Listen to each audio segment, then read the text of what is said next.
Judah, and they shall sell them to the Sabians, to a people far off, for the Lord That's right. has spoken it. And then that's what we're waiting for. Right. That's all we're waiting for right now. You know? So you other nations could ponder on what's going to happen to you in slavery. Because that's right around the corner. On terrors, man. You know? That's what we're doing. And we're meditating right now. We're meditating. Jeremiah chapter 3 and 12.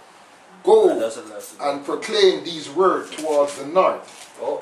And say, return those backsliding Israel, said the Lord, and I will not cause my anger to fall upon you, for I am merciful, said the Lord. Exactly. It said toward the north. North America. Yep. North America. And because isn't this land known as North America? Yeah, and then you know, people might say that's talking about up north in Europe and shit. I'll bring the scripture right after that. Yeah, because it's spiritual. Yeah. And I will not keep anger forever. Yeah, this is to prove we're in the West too. Then we're going to go back to the article. Baruch 4:37. Lo, thy sons come, whom thou hast sent us away. They come gathered together from the east to the west. We're not in, are we not in the west, the western hemisphere? You know? That's You got right. if you got the world map, you have east and you have west. That's right. That's it. So northwest. That's right. That's it, man. Yeah, that's it. So, okay, so we're getting back to the article. That's just a spirit moving, you know? Yeah, exactly. The spirit, I mean, that's the spirit. It moves like the wind. Negro spirituals were primarily expressions of religious faith. Some may also have served as socio-political protests veiled as assimilation to white American culture. They originated among enslaved Israelites in the United States. Slavery was introduced to the British colonies in the early 17th century, and enslaved people largely replaced indentured servants as an economic labor force during the 17th century. These people would remain in bondage for the entire 17th, 18th century and much of the 19th century. Most were not fully emancipated until the ratification of the 13th Amendment to the United States Constitution. Yeah, notice it said British was up to the started in the early 17th century, right after King James. You know? Yeah, you could highlight James. Okay. Highlight the first during slavery. Right after King James, you had a white man. Yeah. Because King James was a black man for you boneheads. Down said the suppression of indigenous religion. You could highlight that. Yeah, down. Slap. Right. No, down, brother. The next heading, yeah. That's what Says suppression of indigenous religion. All right. During slavery in the United States, there were systematic efforts to de-Israel. Yeah. During the slavery in the United States, there was systematic efforts to de-Israelite the captive black workforce. Enslaved people were forbidden from speaking their native languages. I mean, so remember that, because we're going to go into our next article, right? Native. It says our native languages because we weren't speaking no African Swahili and all that shit. or that Swahili and or the Zaire tribe from Congo, all right? Because they were unable. You could highlight the whole thing, bro. Okay. Because they were unable to express themselves freely in ways that were spiritual meaningful to them.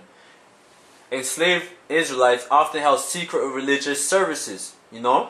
So that means that back then in slavery, you had certain of our ancestors who tried to keep the laws, but in secret. Just like in Spain with the Moors? Yeah, Jews?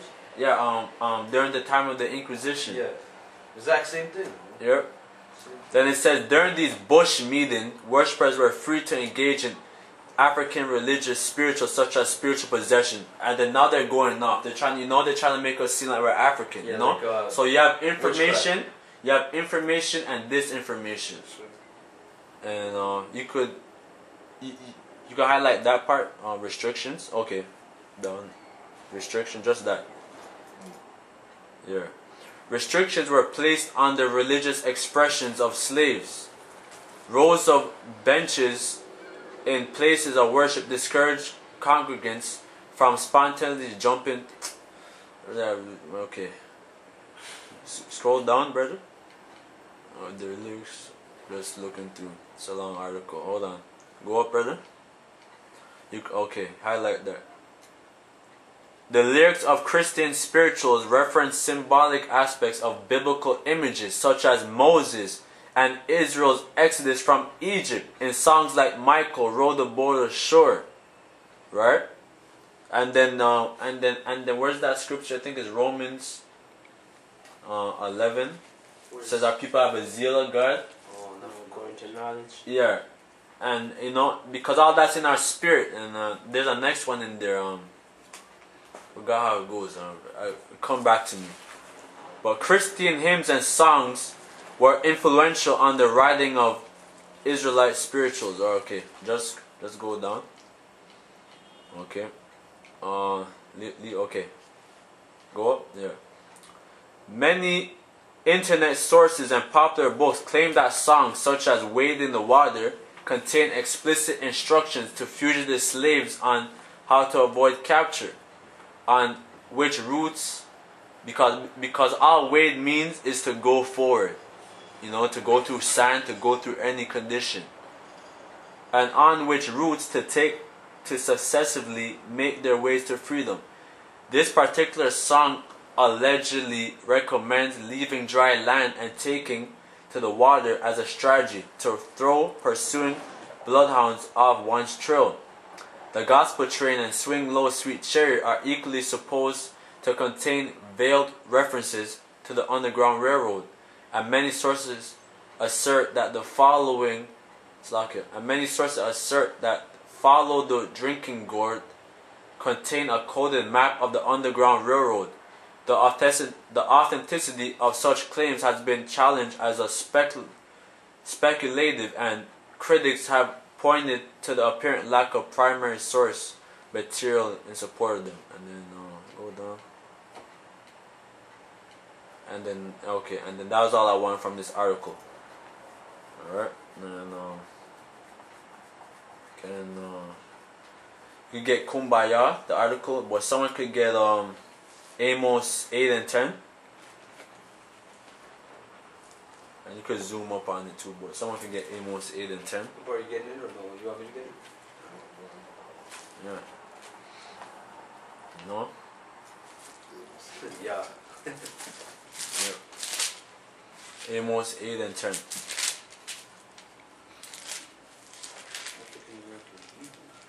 Amos 8 and 10. Yeah. And I will turn your feast into mourning, and all your songs into lamentations. That's right. And then, and the Negro spiritual, they're all songs of us mourning. And you could say that the majority of them is talking about Israel. It goes back, it goes right back to the scriptures. So our ancestors, at one point knew that they were Israelites, but Yeah, but the Most High, we were beaten out of it. Exactly. Slavery. Yeah. And then, can you read that again and get Jeremiah 17 and 4? Yeah, I'll get it. Yeah. And I will turn your feast into mourning, and all your songs into lamentations. I will bring up sackcloth upon all lions, Yep. and baldness upon every head.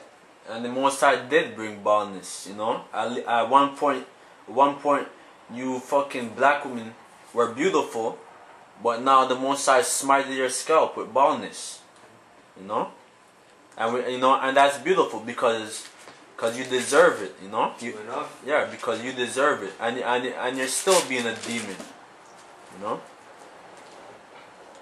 And I will make it as the morning of the only song, and the end thereof as a bitter days. Okay, that's the point. Then someone has Jeremiah 17. Jeremiah 17, verse 4. And thou, even thyself, shalt discontinue from thine heritage that I gave thee.